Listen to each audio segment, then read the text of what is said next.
as coisas encobertas pertencem ao Senhor nosso Deus. Aí o povo para aí, eita, as coisas encobertas pertencem a Deus. Qual Mas que é o nome, né? Deuteronômio 29, 29. As coisas encobertas pertencem ao Senhor nosso Deus. Mas a segunda parte do verso diz, mas... E como foi aquela passagem lá que o pessoal falou em línguas estranhas? Como foi, pastor? Atos 2. Em Atos 2, ali é o nascimento da igreja. Foi bem ali mesmo. Foi. A certidão de nascimento da igreja é Atos 2. Atos 2 conta o momento em que havia 100 e poucas pessoas reunidas em Jerusalém, sem recurso, sem saber o que fazer, só esperando uma promessa, que é a promessa que Jesus havia feito, que o Espírito cairia, desceria sobre eles. E eles tinham uma sociedade hostil, que combatia os cristãos, ele vou fazer o quê? E naquele momento escuta-se o som como de um vento impetuoso.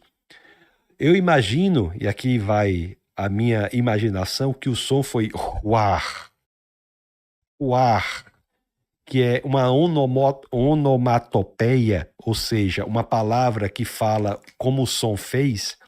Ruar, em hebraico, é espírito. Os céus gritando espírito. E a partir daí descem línguas como de fogo.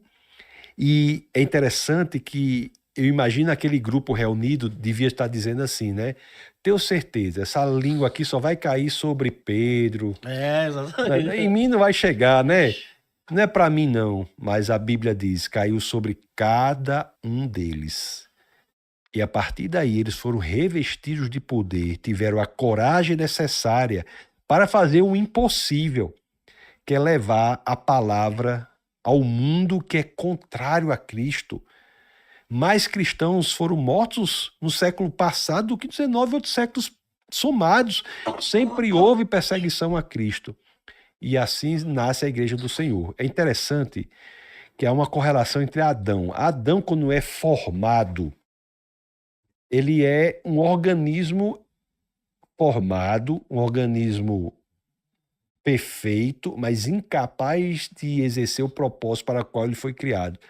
Ele só fica sendo capaz de exercer o propósito para o qual foi criado quando Deus sopra o Espírito nele. Sopro, vento e Espírito, em hebraico, tem a mesma palavra, ruar. Isso não é só em hebraico, em várias línguas antigas.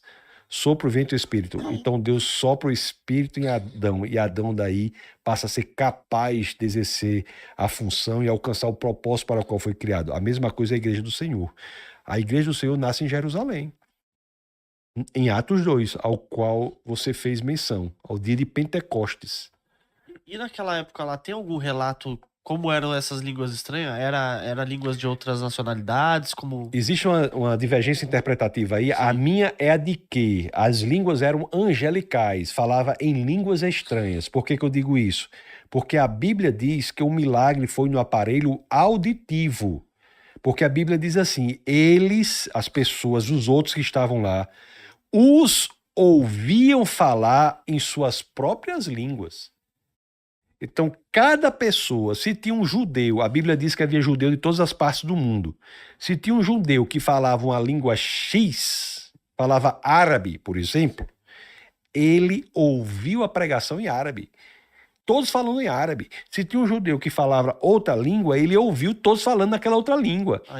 O milagre não foi no aparelho vocal, foi no aparelho auditivo, foi em quem ouvia. As pessoas ouviam em suas próprias línguas.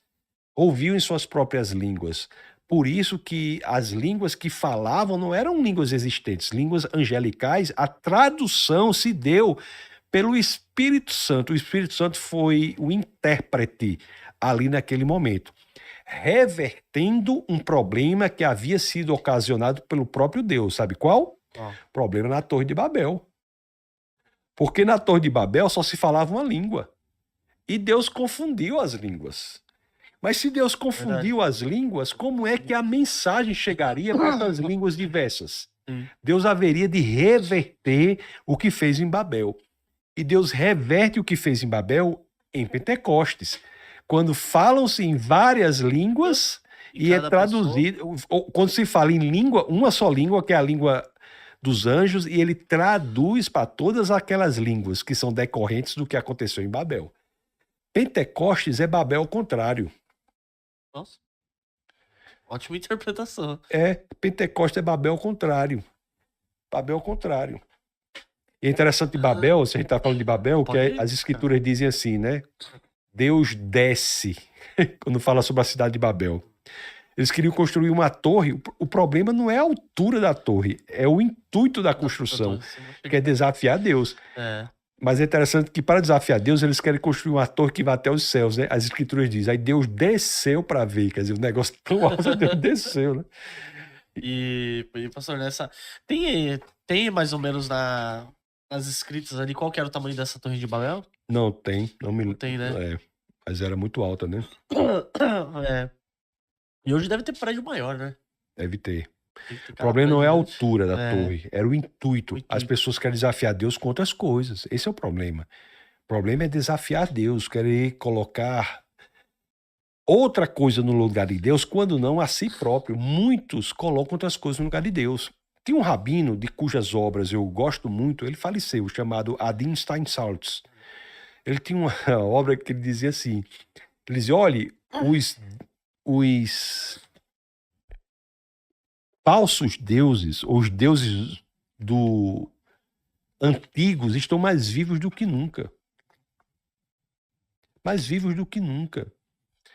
Aí ele dizia, rapaz, realmente, às vezes a gente vê aquelas divindades antigas e acha que é coisa do passado, né?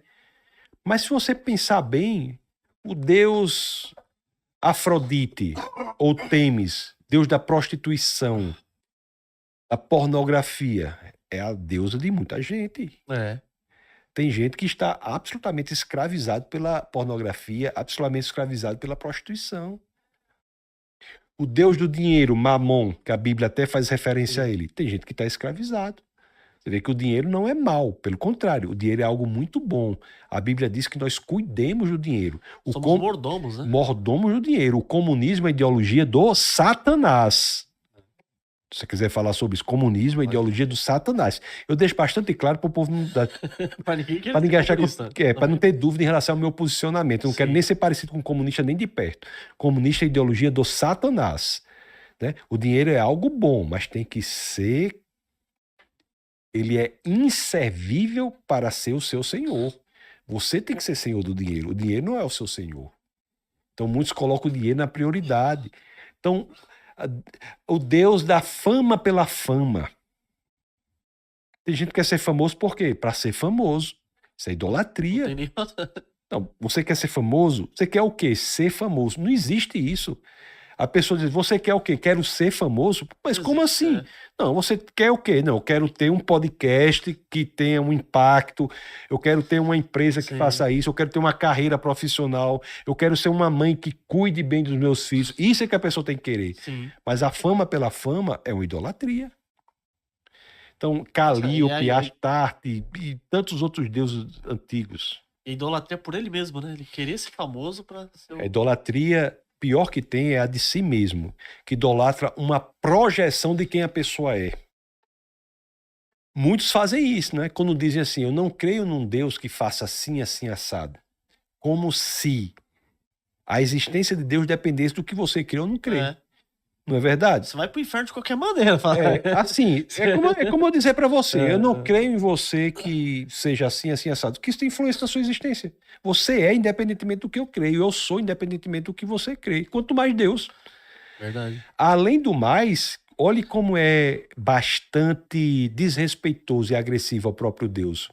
Eu até estava dizendo em outra entrevista que eu participei, falando em relação à mulher, no casamento. Já pensou se o marido chegar para a esposa e disser assim, eu não amo assim você exatamente, eu amo quem eu acho que você deveria ser. Eu amo a minha projeção de quem você deveria ser. Isso é extremamente desrespeitoso. Você imagina em relação ao próprio Deus. Deus, quando aparece para Moisés, ele deixa claro, diga lá que eu sou o que sou. Eu não sou o que você gostaria que eu fosse. Eu sou o que sou. Deus é o que ele é. E nós podemos descobrir quem ele é pela revelação dele, porque ele se revelou.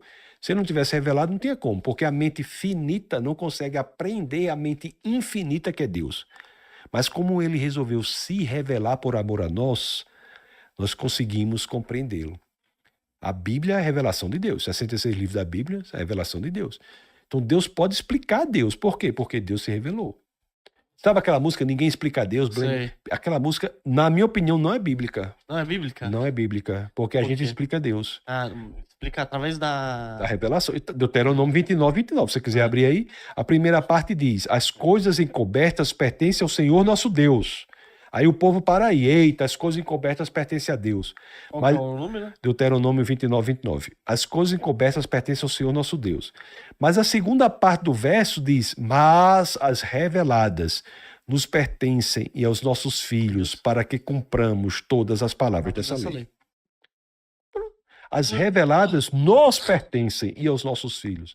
Então Deus se revelou. E Deus não apenas se revelou por meio das Escrituras, mas Deus escreveu um outro livro. Não sei se você está sabendo.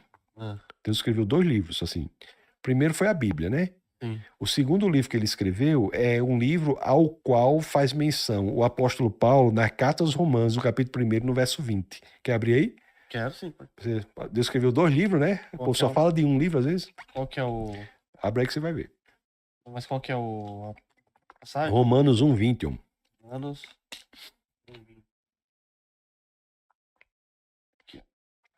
Vocês não estão tomando sol, não? Quando eu ver o povo tossindo, gripado. São Paulo aqui. Correto bem demais aqui, ó. Diga aí, queridão, tudo bom?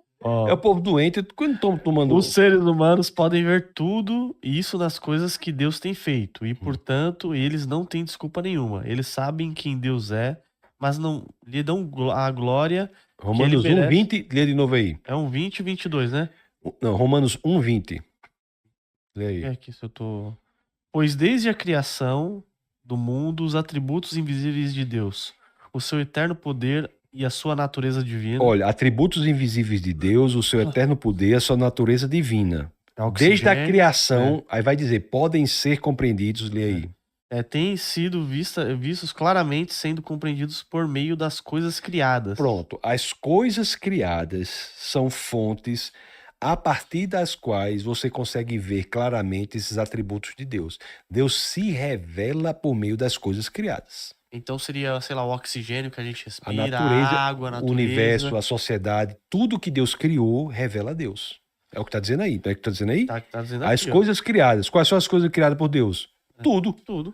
Então as coisas criadas revelam Deus também. Entendeu? É por isso que a ciência é um estudo de Deus.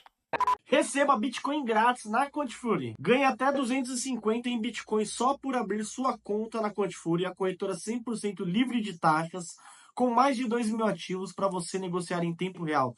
Criptomoedas, ações brasileiras e globais, ETFs, commodities e muito mais. E para ganhar, utilize o cupom TUBARão sem o tiozinho, Tubarão.